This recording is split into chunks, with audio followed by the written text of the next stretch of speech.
তাকওয়া রয়েছে এবং জাতের ভিতরে আত্মসংযমী রয়েছে। যারা বুজুর্গ সম্মানীয় ব্যক্তি তাদেরই আল্লাহর কাছে দাম রয়েছে। তাহলে টাকাওয়ালার দাম নেই। রাইসুল মুফাসসিরিন ইবনে আব্বাস তিনি বলছেন, যেমনি রব্বুল আলামিন এই আয়াতটা নাযিল করলেন, ওয়ানজির আশিরাতাকাল আকরাবিন, নবী মুহাম্মদ আপনি অন্যরাকে ভয় না দেখিয়ে আপনার যারা নিকটীয় লোক, যারা কুমের মধ্যে পড়ে, আপনার গোত্রের মধ্যে পড়ে, আপনার কাবিলার মধ্যে পড়ে, ওরাকে আপনি প্রথমে ভয় দেখান। যেমনি আয়াত নাযিল হলো, যেমনি আয়াত অবতীর্ণ হলো, তেমনি মুহাম্মদ সাল্লাল্লাহু আলাইহি সাল্লাম আল্লাহ রাসূল দুরকম বর্ণনা রয়েছে।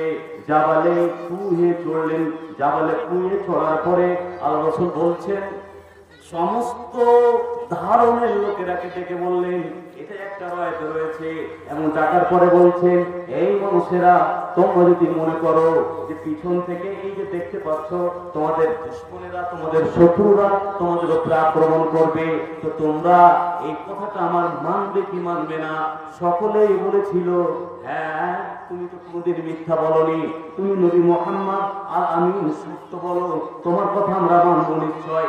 যেমনি এই কথা বলা তেমনি বললেন, এই মানুষেরা, কাফির মুশরিকেরা, হে কুরাইশেরা, তোমরা শুনে নাও, তোমরা যে আল্লাহ বাদ দিয়ে অন্যকে তোমরা ইবাদত করো, আল্লাহকে ছেড়ে দিয়ে তোমরা অন্য যে তোমরা পুজো করো, তোমাদেরকে জাহান্নামে যেতে হবে। এইটার ইবাদত করলে চলবে না। যারা তোমরা ইবাদত করো ওগুলোকে ত্যাগ করে দিয়ে, বর্জন করে দিয়ে, যিনি আমাকে এবং তোমাদেরকে সৃষ্টি করেছে তার ইবাদত করতে হবে। তখন আবু জাহাল বলছে যে তুমি পুরো দিনটা আমাদের খারাপ করে দিলে। আল্লাহ রাসূল, এটা একটা রায়। দ্বিতীয় রায় কি? ইবনে আব্বাসের রায়তে রয়েছে। আল্লাহ রাসূল ডাকলেন নিজের কুরাইশ, নিজের গোষ্ঠীর লোকেরাকে, ইয়া মাশারাল কুরাইশ, এই কুরাইশের দল। তারপরে বললেন, ইয়া বানি আব্দে মানাফ, এই মানাফের সন্তানেরা। এই করে করে করে করে নিজের ফুফুকেও ডাকলেন আল্লাহ রাসূল এবং নিজের মেয়েকেও ডাকলেন। ডাকার পরে বললেন, ও ফুফু এবং মেয়ে, তোমরা দুনিয়াতে যদি কিছু চাও আমার কাছে চেয়ে নাও, দুনিয়াতে যদি কিছু নিতে চাও তাহলে নিয়ে নাও। আমি মুহাম্মদ আর তুমি আমার মেয়ে ফাতেমা যদি মনে করো কিয়ামতের দিন তোমার আমলনামা ডান হাতে না গিয়ে বাম হাতে যদি পড়ে যায়, তুমি ওকে যখন প্রশ্ন করবে কবরে তিনটি প্রশ্ন, মান রাব্বুকা, মা দীনুকা, মান হুয়া রাজুল আল্লাযী বুইসা ফীকুম। এই তিনটি যখন প্রশ্ন করবে বেটি ফাতেমা, তুমি যদি উত্তর দিতে না পারো তাহলে আমি তোমাকে বাঁচাতে পারবো না। বাম হাতে যদি তোমার আমলনামা পড়ে যায়, মুহাম্মদের বেটি ফাতেমা, বাম হাতে আমলনামা কেন যাবে? এই বলে মুহাম্মদ তোমার আমলনামাটাকে নিয়ে ডান হাতে করে দেবে, এটা পড়বে না। যেদিন পুলসিরাতে পার হতে হবে, সেই দিন যদি তুমি পুলসিরাত পার হতে গিয়ে বেটি ফাতেমা পড়ে যাও, সেই দিন আমি তোমাকে বাঁচাতে পারবো না। অতএব তুমি যদি দুনিয়াতে কিছু পেতে চাও, নিতে চাও, আমার কাছে চেয়ে নাও, কিয়ামতের দিন তোমাকে বাঁচাতে পারবো না। তাহলে কেউ কারোর কাজে আসবে না। আল্লাহ রাসূল নিজের গোষ্ঠীকে ডেকে ডেকে ডেকে বললেন, বুঝাবার কাজ আছে, আপনি বুঝিয়ে দেবেন।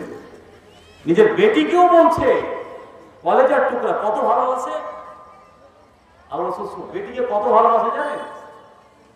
আল্লাহ রাসূল বলছেন, বুখারীর রাওয়ায়াত শুনতে পেলেন এবং নাসাঈতে হাদিসটা এসেছে যে আল্লাহ রাসূল নাকি আবু জাহালের মেয়েকে বিয়ের প্রস্তাব দিয়েছে।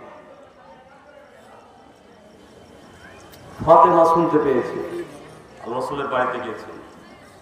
বাড়িতে যে একটু মুখ ভারী হয়ে, যদি কোনো স্বামী তার স্ত্রীকে ছেড়ে দিয়ে আরেকটা বিয়ে করে তো মুখ আর ভারী হবে না? একটু মনটা ভালো নেই। তুমি বুঝতে পেরেছেন কি হয়েছে বেটি, কেন মুখ ভারী? তখন আব্বাজানকে বেটি বলছে, ফাতেমা, আব্বাজান খবর পেয়েছেন আপনার জামাই আলী আপনার জামাই আলী নাকি আবু জাহলের মেয়েকে প্রস্তাব দিয়েছে বিয়ে করার জন্য। যেমনি এই কথাটা নবী মুহাম্মদ সাল্লাল্লাহু আলাইহি সাল্লাম শুনতে পেলেন, কোনো কথা না বলে মসজিদে নববীতে আসলেন। আর আসার পরে উনি বললেন, ইন্না ফাতেমাতা বিজআতুম মিন্নি, ওরে আমার সাহাবারা, ফাতেমা হলো আমার কলেজার টুকরা। ফাতেমা আমার কলেজার লাফতে জিগার, ফাতেমা আমার কলেজার টুকরা। আমি তাকে এত ভালোবাসি, এত ভালোবাসি। ফামান আফজাবাহা, উনি বলছেন যে আমার বেটি ফাতেমাকে কষ্ট দেবে, কষ্ট দেবে, আফজাবানি, সে যেন আমাকে কষ্ট দিলেন, কষ্ট দিল। এত তাকে ভালোবাসে। তারপর নবীজি বলছেন, ফাতেমা রে, দুনিয়াতে কোনো মাল যদি চাইতে হয় সে নাও, কিয়ামতের দিন তোমাকে আমি বাঁচাতে পারবো না। এত এত আল্লাহ রাসূল নিজে নিজে সন্তানকে সবাই ভালোবাসেন, নিজের সন্তানকে সবাই ভালোবাসেন, আল্লাহ রাসূল ভালোবাসেন।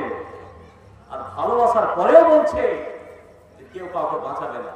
তাহলে গোষ্ঠীর গৌরব কিসে? গোষ্ঠী কিসে? হাদিস বলি, আল্লাহ রাসূল বুখারীর হাদিস এটা, যখন সবাই মক্কার লোকেরা আমর বিল আস থেকে বর্ণনা, আমর বিল আস থেকে বর্ণনা, আল্লাহ রাসূল মক্কাতে কাবা গেটের কাছে বসে আছেন, চাদরটাকে এই মতো করে ওরে, এই যে চাদর যেমন আছে, তার মধ্যে একজন মুশরিক নবীর চাদরটাকে এই মতো করে টেনে ধরেছে। এমন হয়েছে যে নবী গলার শ্বাস বন্ধ হয়ে মারা যাবেন। আল্লাহ রাসূল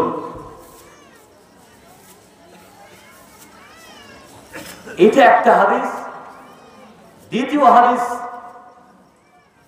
আব্দুল্লাহ ইবনে মাসউদে বর্ণনাতে রয়েছে যে আল্লাহ রাসূল নামাজ পড়ছিলেন বাইতুল্লাহতে, বাইতুল্লাহতে নামাজ পড়ছেন।